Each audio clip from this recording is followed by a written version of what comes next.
Friends, this is Jeff. This is Around the Circle. I'm here with the TJ Wilson.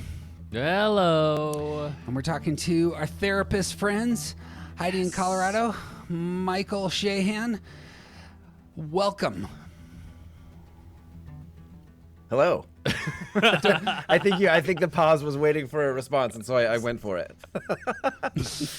Yeah, thanks for having us back. We do have people on the line with us.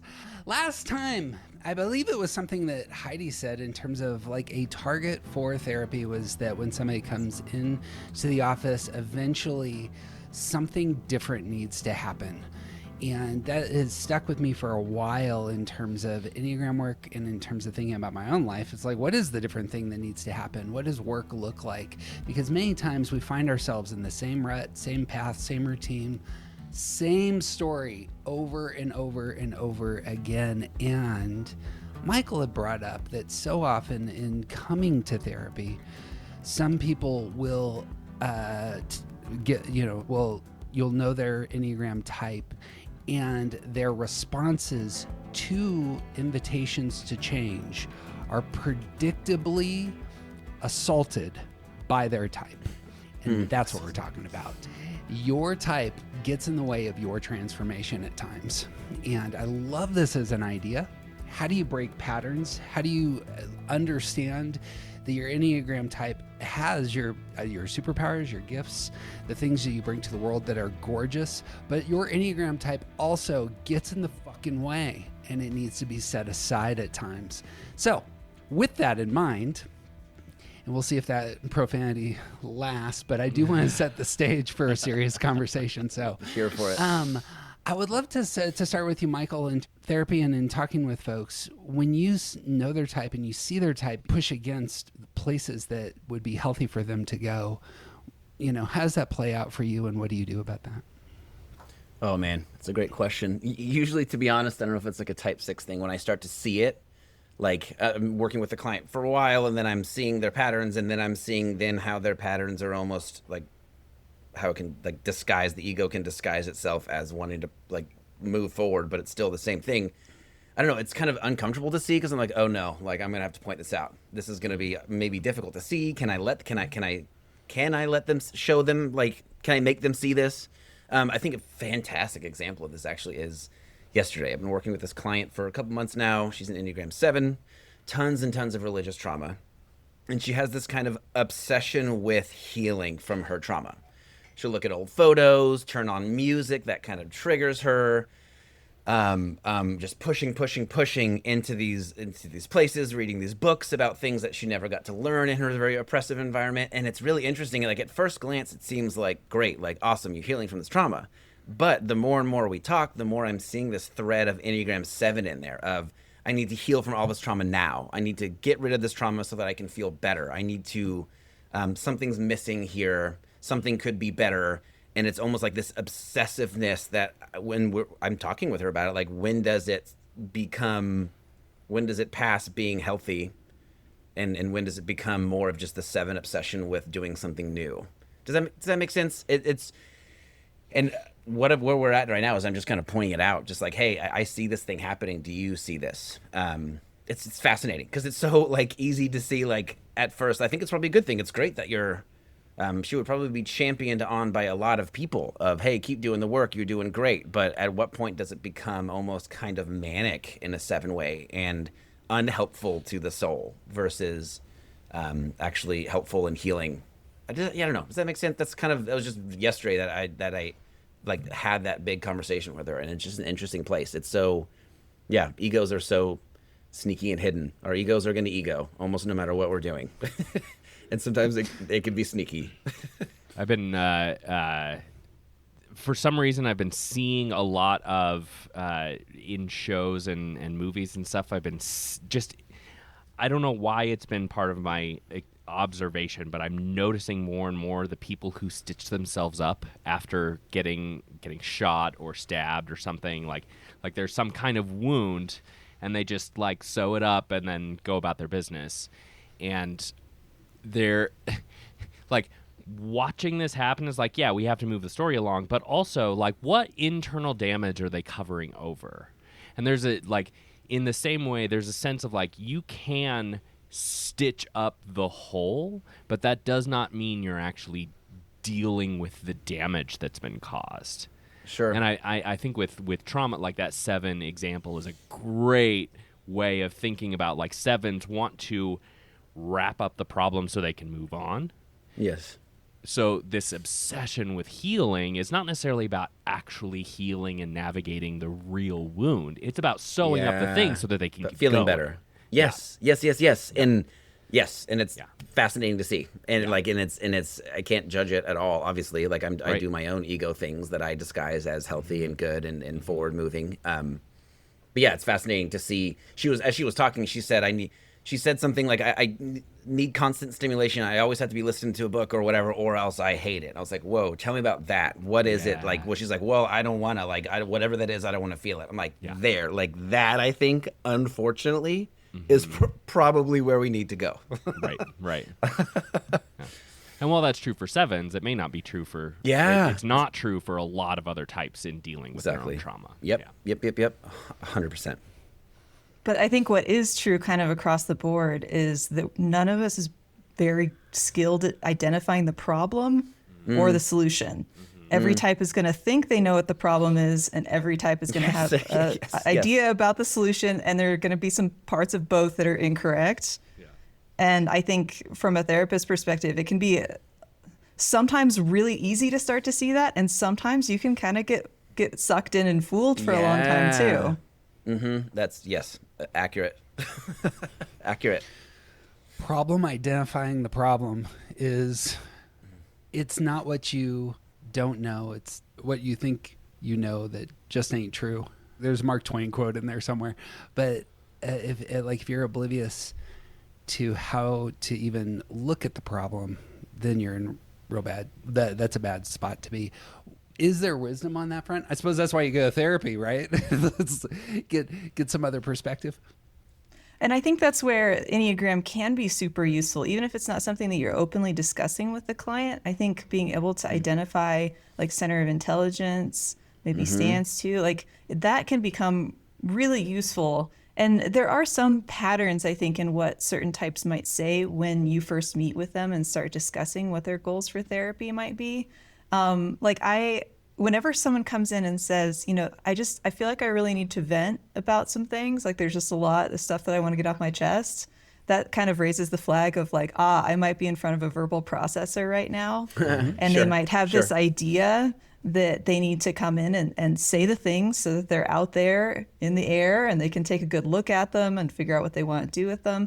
And I think that that's kind of an example of like really sort of low level benefit from therapy too, because we can talk about sort of the low-hanging fruit of I went to therapy and I kind of got what I wanted and I feel a little bit better and I'm just going to kind of move on now, as opposed to full transformation.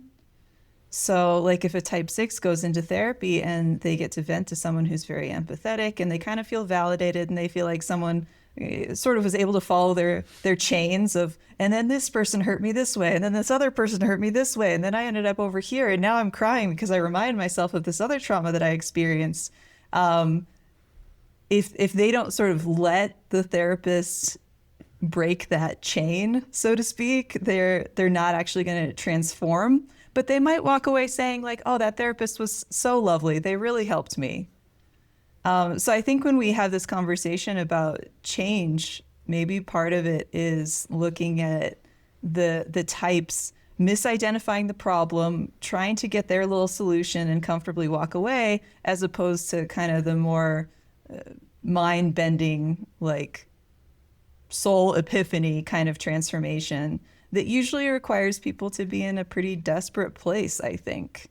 Like in our prompt, Jeff had written how to break Enneagram patterns and push for a different kind of change, especially when our usual patterns feel effective. And I guess I would say that when someone feels that their usual patterns are effective, they're never really going to experience transformation. Yeah. Like our train doesn't derail until it derails. Like it's working well for us. Our fixation, our passion, like they're doing what it thinks it needs to do, and we feel okay. Like, and we don't recognize that it's not working until usually, I don't know, like threes and eights especially usually take a lot longer to realize that it hasn't been working through this lens of like overconfidence.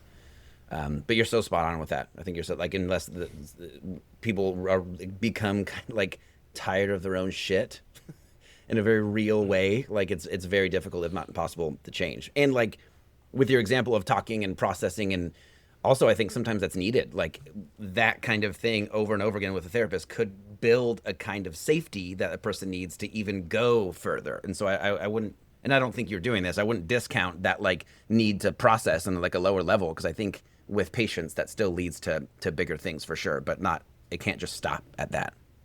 Yeah, and I think that's a really important point too, that like a therapist might catch on to what someone is doing long before it's actually time to intervene.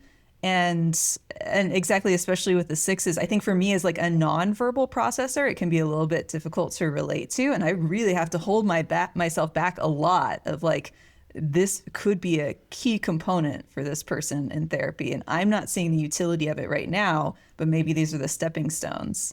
So I think there's a lot of like almost like self-control that you have to exercise as a therapist sometimes yes. when you feel like you've kind of glimpsed a goal for this person that they're just not seeing yet. Yes. Yes. I see that more and more with sixes lately, especially now that like in the last 2 years, I recognize I'm a six, and they come in, I'm like, oh my God, I feel like I know exactly what's happening with you. But I can't jump in that quick. And I'm just always wanting to remain curious, but it's wild to like see, oh my God, all this thinking you're doing, you think it's actually helping, but it's not. It's actually making you more anxious, but you don't realize that. And it's fascinating. Which is true, but they're just not in a place where they're ready to hear that yet. Nope. Sometimes you'll even try to share. You'll poke and give it a little bit, and they're like, nah. And they move forward like, okay, got it. Got it. Yeah. There's the description of that person who's struggling to see the problem. They have the problem identifying the problem. What does it look like in your view, for the person to actually understand what the problem is? You know, how do you know when the problem has actually been identified as somebody who's coming to you, not as the therapist coming to them? But if I was coming to you and talking with these issues, how would I know that, oh, this is actually the problem? Like, what do you see what that experience would look like? That's a good question. And I think it takes maybe a few iterations at times of, oh, this is the problem, let me work toward it, and then recognizing, oh wait, that wasn't actually the problem, or this isn't actually doing what I thought it would. Let me try something different. Sometimes I think it can take a couple iterations to really recognize that like to see the bigger wineskin, if you will. Does that make sense? Like the whole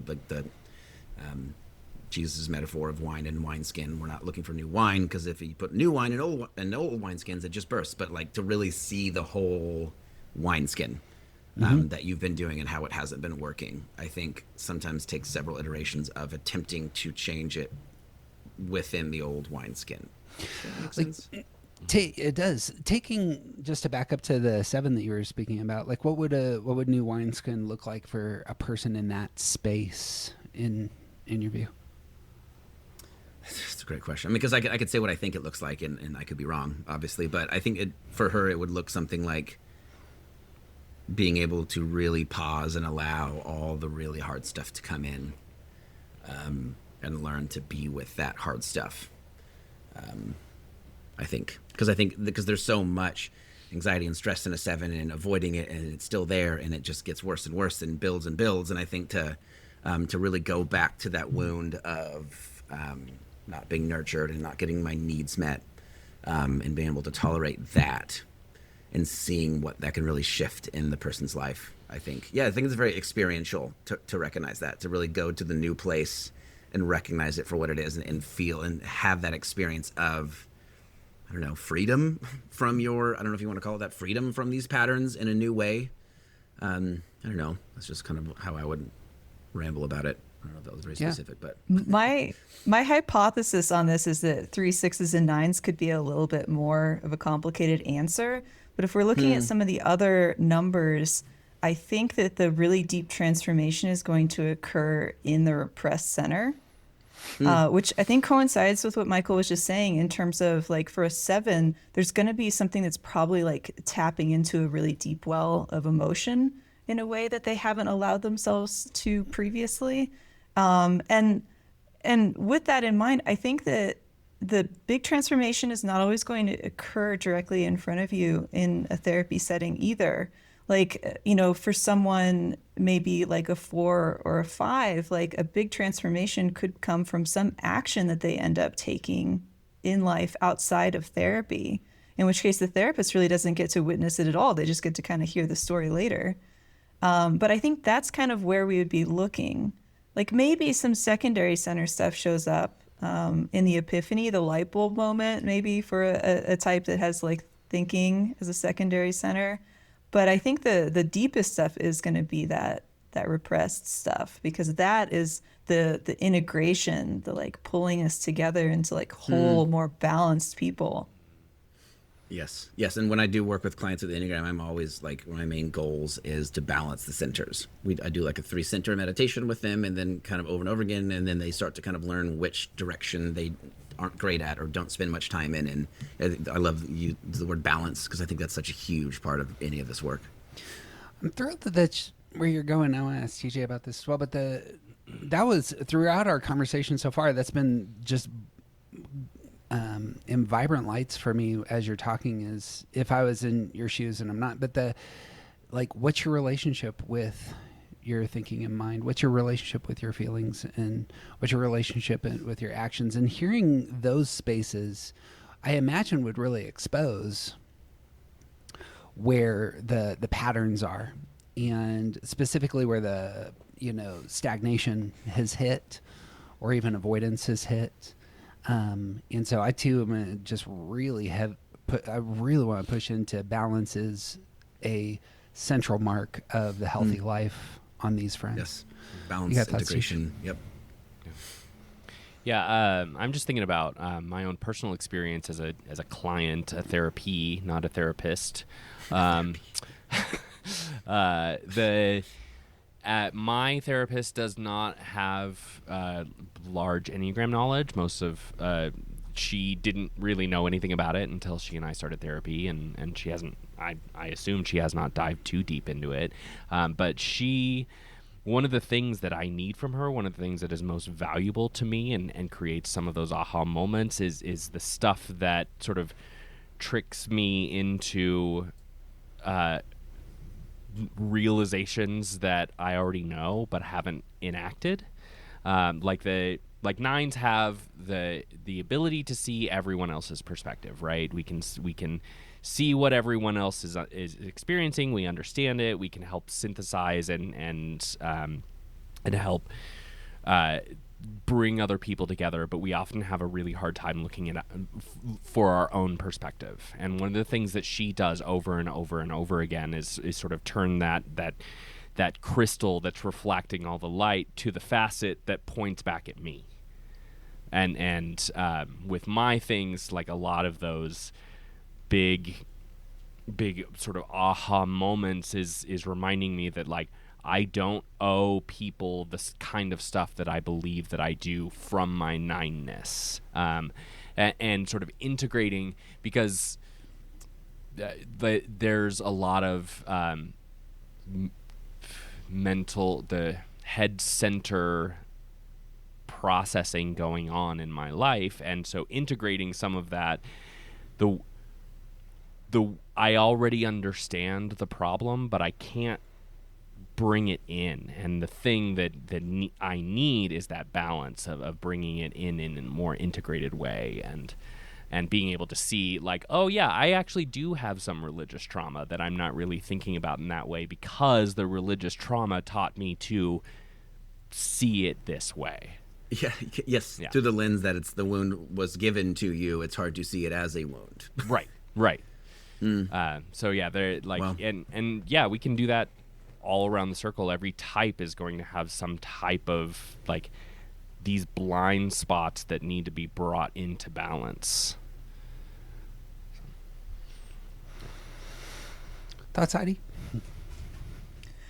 I was just thinking about I think TJ used the word like trick. and how there is almost this like trickiness. It sounds not in like a manipulative way, but there is, I think it's back to that wisdom of timing for the therapist, of potentially identifying that there's a blind spot that's really involved in whatever the sticking point is in this person's life.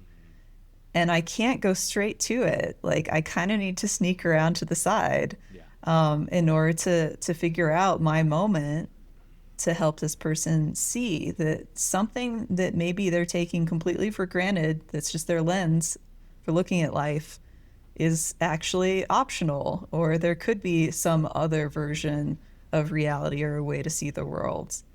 And yeah, I think I had a similar moment to that with a therapist who basically just said the opposite of the way I was seeing a situation. And it made me realize I could be having an entirely different emotional response to the situation if I also put on that lens. And that in fact, neither was more true than the other. And it opens up this little bit of that like cognitive flexibility that we all, I think, benefit from. That little bit of just jostling movement of like, oh, wait, there could be a different way of doing this. And I think when we have the Enneagram, it makes it a little bit easier to start to kind of parse that. At the time, I didn't recognize that. Now I look back and I'm like, oh, that's completely what the Enneagram does for me, is it gives me that sense of like stepping out of myself to see another perspective that is equally valid. And when you can do that, you start to have more choice. And I think that's a big thing that comes, like, it's a sign that you are somebody who's becoming more balanced, is when you have this sense of you have a lot of choice in life. You have choices about how you think about things, and then resulting from that, like, you're going to be feeling different things, taking different actions, like you're in a place where you can choose. Mm.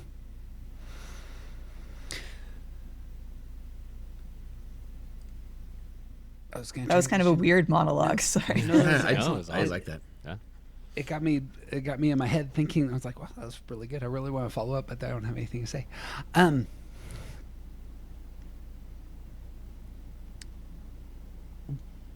big idea coming into the conversation for me ended up being on these fronts, that if you know your type, there's going to be the strategy of your type to address problems. There's also going to be, what I hear in our language here is the repressed center, or the unproductive center that we have, generally will be one of the places that we're going to struggle with most in that space, and naming it can be very valuable. I want to say that I got this from Michael's notes, but the movement towards focusing on small practical shifts or micro outcomes, specifically focused on our unproductive center. If you're looking for, like, what's the step? Well, it's naming your unproductive center, and then doing not the entire job, but doing very small, practical attention. And so for 4s, 5s, and 9s, that means getting into your body. For 1s, 2s, and 6s, it means doing productive thinking. And for 3s, 7s, and 8s, it means engaging your feelings. You don't have to do that for 5 hours, but I would love to talk about the small practical movements on these fronts. Does that resonate with you as I'm setting it up that way?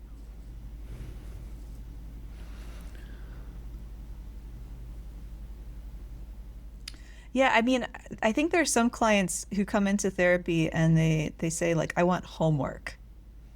And I think when you talk about the small practical steps, that's kind of what I think of, is like the client who's like, I'm going to improve myself, give me homework.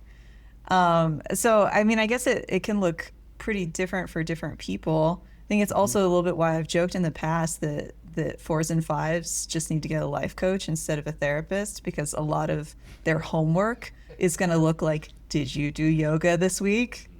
Did you go to the gym? Did you cook food?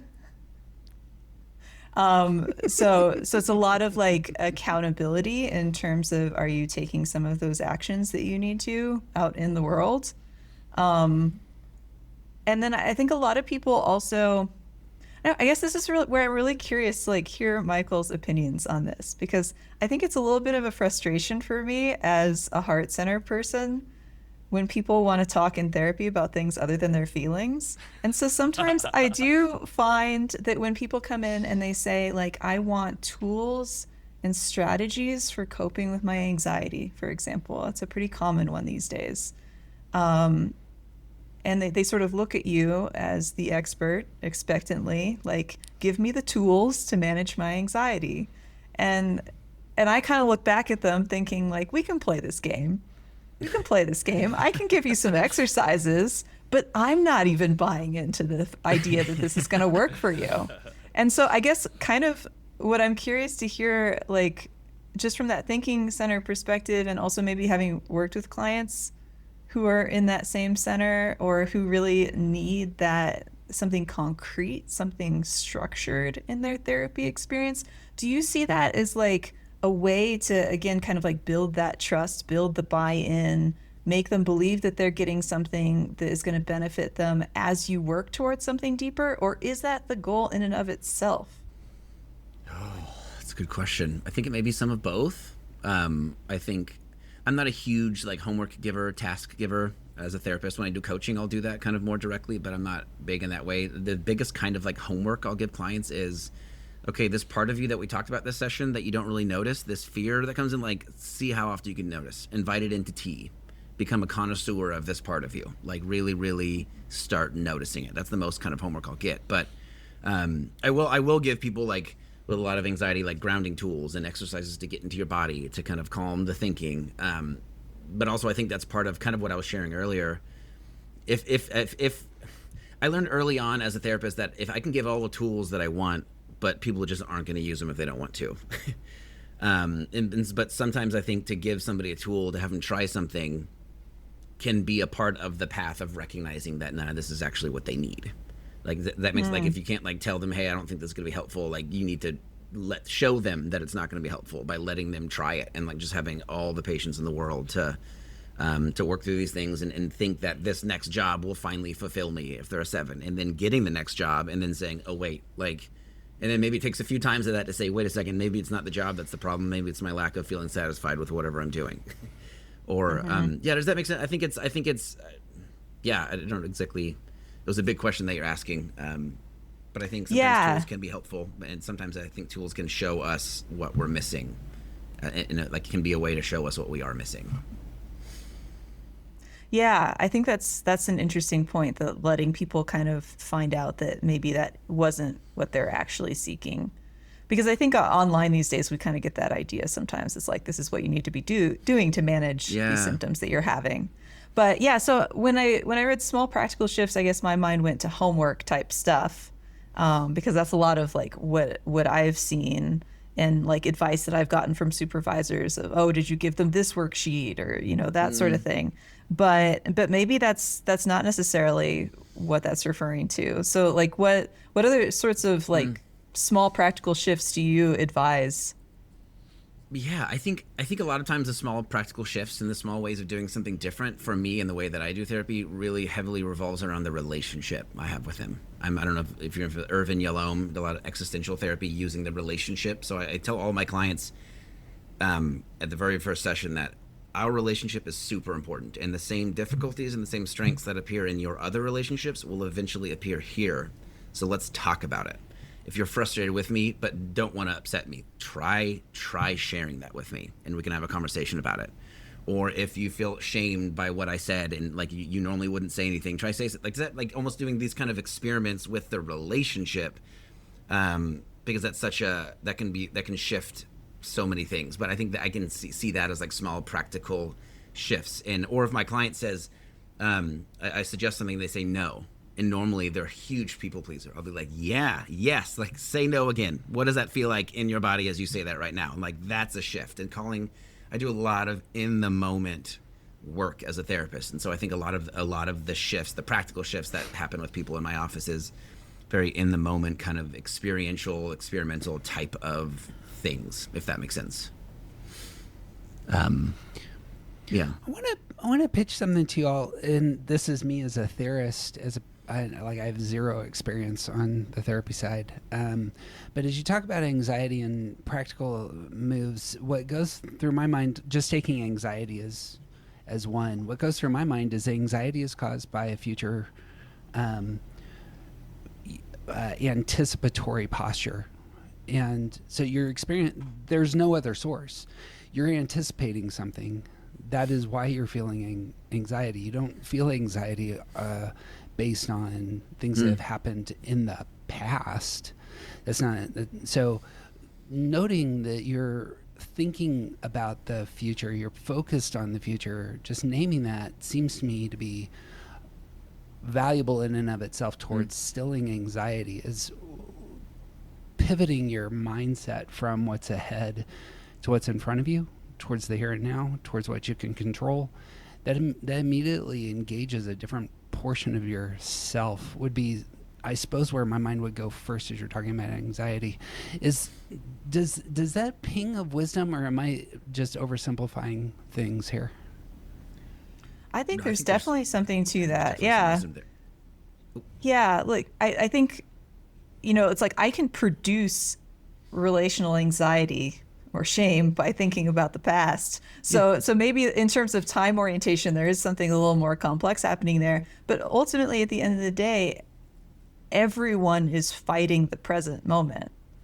Everyone is resisting things about the present moment. So I think work in therapy will always be about trying to connect to the present moment. Yes. Yeah, I agree. And what our ego doesn't want to let in from the present moment a lot of times. Yeah. I suppose that's where my mind goes as well. Is like I think that's true. And Riso and Hudson do a great work on this in terms of resistance and how, like, being in the present. It's the only place that life happens, is right here and right now. And like the small practical elements, and this may be because I have a little neurodiversity that I can stagnate because 28 things are coming at me, and pushing them all aside and focusing on the one thing is a real exercise for me to do. But that, the small practical micro outcome, what is the one thing, has been hugely beneficial to me. But in terms of addressing our shame, anger, and fear, just to start there. Or I can't get into my body, I can't get into my head, I can't get into my emotional core. It seems like that's the place to target. I don't know if, again, I feel like I'm oversimplifying things here. And I think even kind of taking all that as a whole, I think a lot of the biggest shifts, especially to begin with, come from noticing. So noticing what you're feeling, noticing that you're not in your body center, noticing that you're not in your heart center, versus, hey, you need to get in that center, because that can bring up all sorts of other ego things. Oh shit, I need to do it better, or I'm not doing good enough. But just like so often with clients, I'll just say, just notice. I'm telling you, I'm giving you an assignment to not change any of this.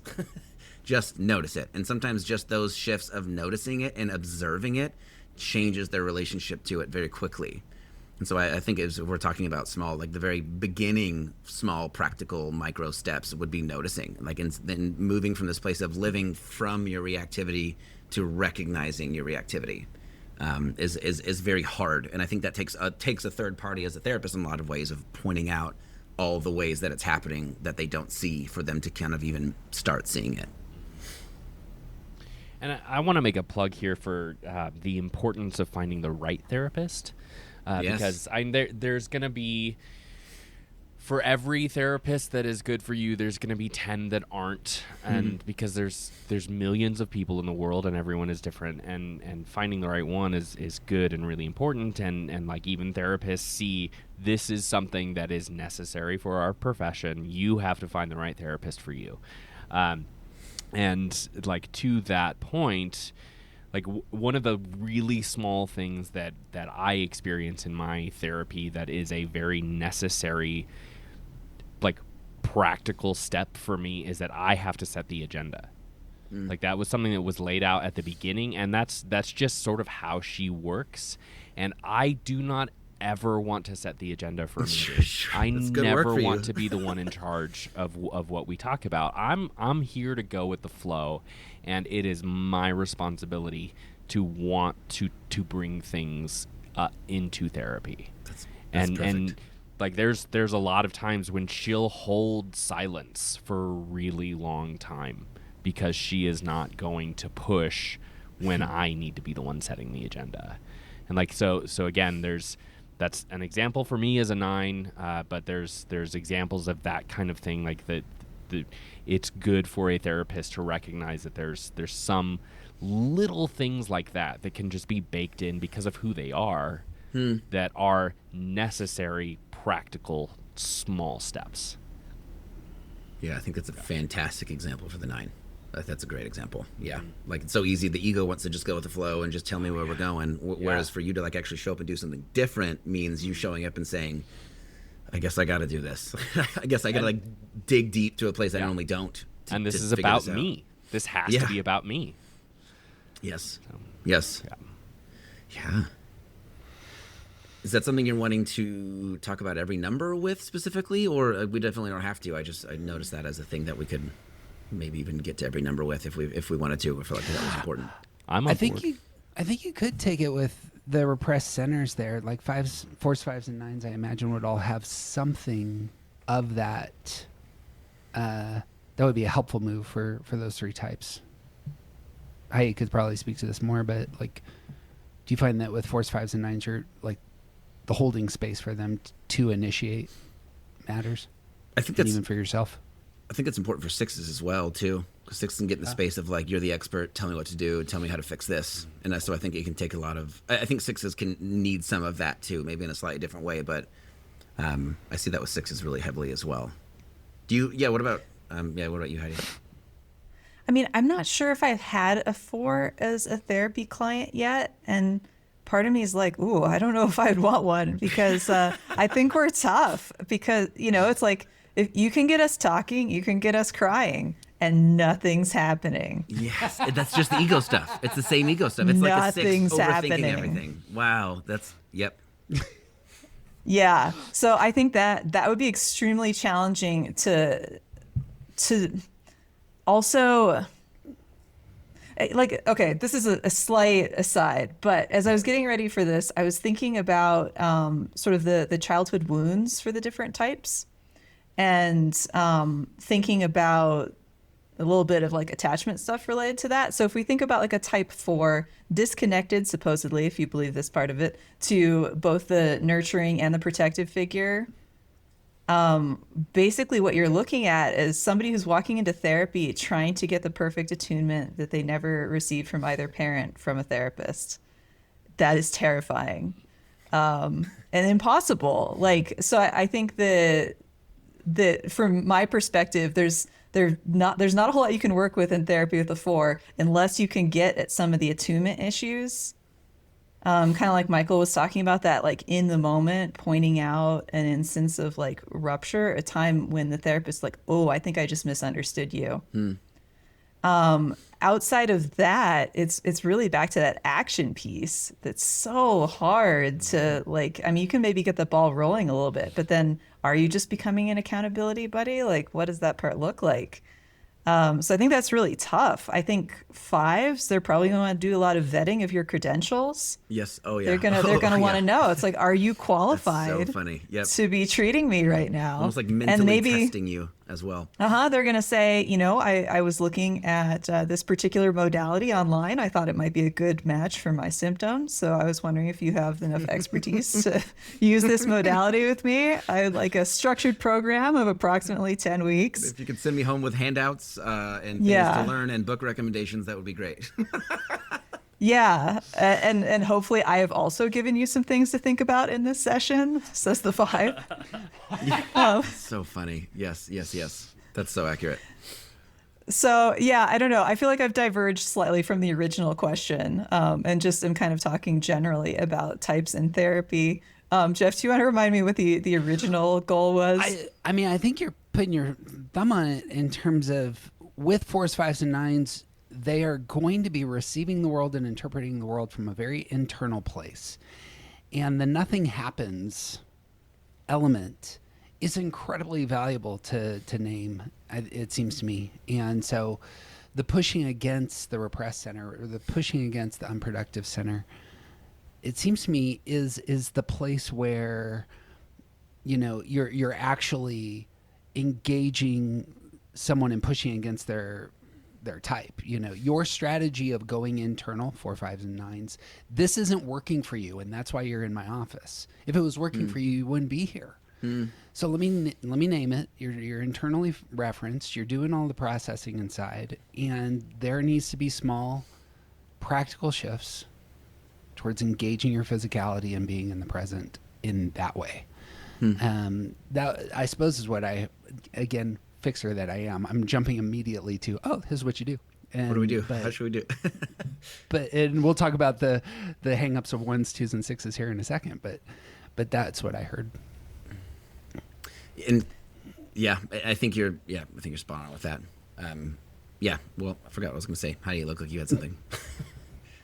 TJ, you're a 9. Well, go ahead. Yeah, I'd love to hear more about 9s in therapy, because I feel like all of the withdrawn types pose a particular kind of challenge in therapy. And the 9 one I really don't have as much of a perspective on. And now, like, based on what TJ was saying earlier, I'm starting to think back to various clients I've had where, maybe I've even complained to a supervisor later, it's like pulling teeth. I can't really. Yes. Or what are they're always talking about somebody else. I ask them a question about them, and all I get is 3 stories about someone else in their life. Yep. So yeah, I mean, I think, it'd be interesting to hear more from TJ's perspective. I'm going to hold on to that piece of expecting them to set the agenda, noticing if maybe someone who's very externally referenced is going on these tangents about other people, and then reminding them of the agenda maybe, and then being very quiet for a minute. And pay attention to how much time and energy is spent on trying to help you understand their point. That is, I can't get away from that. I can't, I'm constantly trying to describe, and then I'll stop in the middle of what I'm saying, and I'll say, so this thing happened, and let me tell you the story about that will help demonstrate the idea of what I'm trying to communicate about what's going on, because I don't know how to talk about myself. Yeah. There's a lot of that. And from that sort of practical perspective, a lot of what I need is it's not necessarily about getting out there and doing stuff. It's about shifting my perspective so that I see my own part in the story. We spend so much time bringing other people together that part of getting into my body is remembering that I am part of this story too. Yeah. And not just part, but an important part, a valuable part of the story. Yep. Yeah. It seems to me there's 2 things going on for the 9. I would love TJ's reflection on this, but there's the one side, the 9 who believes that their presence doesn't matter. But secondarily, and I think really fueling this, is a strategy for control. I'm changing the topic because I want things to feel comfortable. And so the 2 build on each other. In terms of, I don't matter, I want to feel comfortable. I don't matter, I want to feel comfortable. And and that's the rut for the 9. And being able to break that, as TJ is kind of saying, is establishing your value, establishing that your presence matters. You and you alone can do a couple of things. And also, it's going to hurt a little bit, so get used to it. Yeah. These sorts of reflections for the 9s are offers to engage your body and move into that unproductive space. Yeah. And it has to come over time. Our biggest revelations didn't come in the first 6 months because I didn't trust her. She said things to me in the beginning that she said later that in the beginning I didn't believe her. Later I did. Yes. Yeah. It's a good word. Well, let's pick on some 1s, 2s, and 6s. Go ahead, sorry. Oh, I was just going to say, I think the control piece is really interesting here, just thinking about different types and the power dynamic they're going to try to establish with a therapist. That's a huge part of that relationship. Yeah, I think so. Yeah. Even seeing that, naming that as a therapist, or even as the client going and curious about what's my power dynamic with the therapist. Am I giving them power? Am I not giving them power? Yeah, that's a great point. And one of the tricky spots where someone with Enneagram knowledge will have not a disadvantage, I had to set out in the beginning that like I need someone who knows more than me. Like I need someone who's going to be able to see this better, because I will trick my way out of this all the time. Because it's about a control issue. It's the I'm going to be slippery. You can't catch me. Yeah. And I mean, not to overemphasize this, but and the 9 won't let you know that they're being slippery. Part of the slipperiness for the 9 is very much a poker face. Yep. But Yeah. and it may even be unconscious. Sure. Yes, very well could be. All of that pushing again, something different needs to happen. This is how that might manifest for a 9, and as well as a 4 and a 5, in terms of like keeping you in the rut.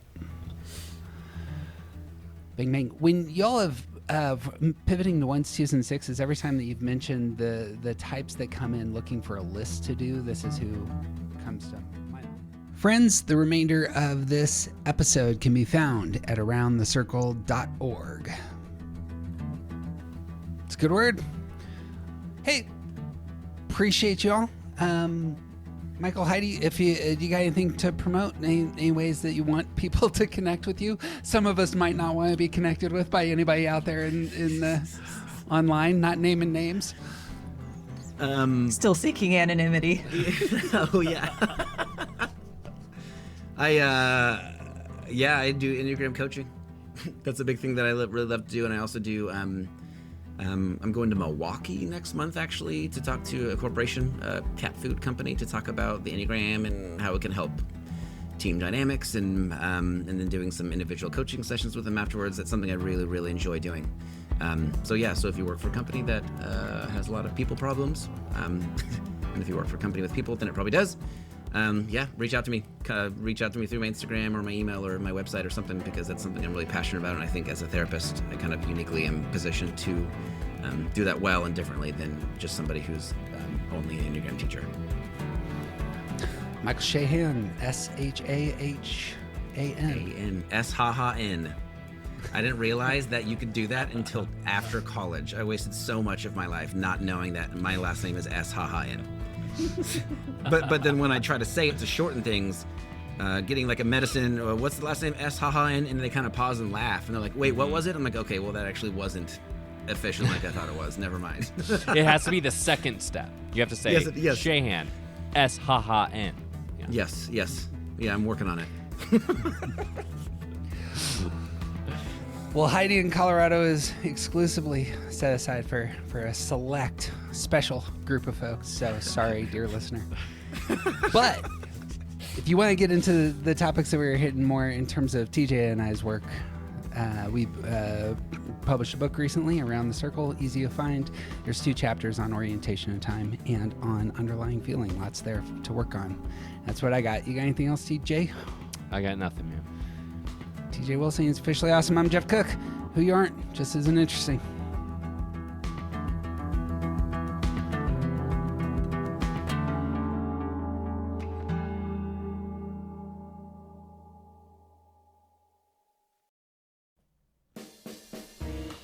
Hey friends, it's Jeff. We're entering a new season. We have started 4 new podcasts on this channel and are working on our second book and hoping to elevate more voices in the Enneagram world over the coming year. If these episodes are important to you, there's 3 things you can do for us. First, you can buy a copy of our first book, Around the Circle, on Amazon for yourself and your 10 closest friends for Christmas. Second, you can review that book or our podcast with a note, 5 stars. This really helps people find our feed. And best of all, you can go sign up as a member at aroundthecircle.org. Even free members get half of the stuff that we post there. So go. Books, stars, memberships. This will allow us to create great content for years to come. Appreciate all you all. Appreciate your notes of encouragement, and may all good things be yours.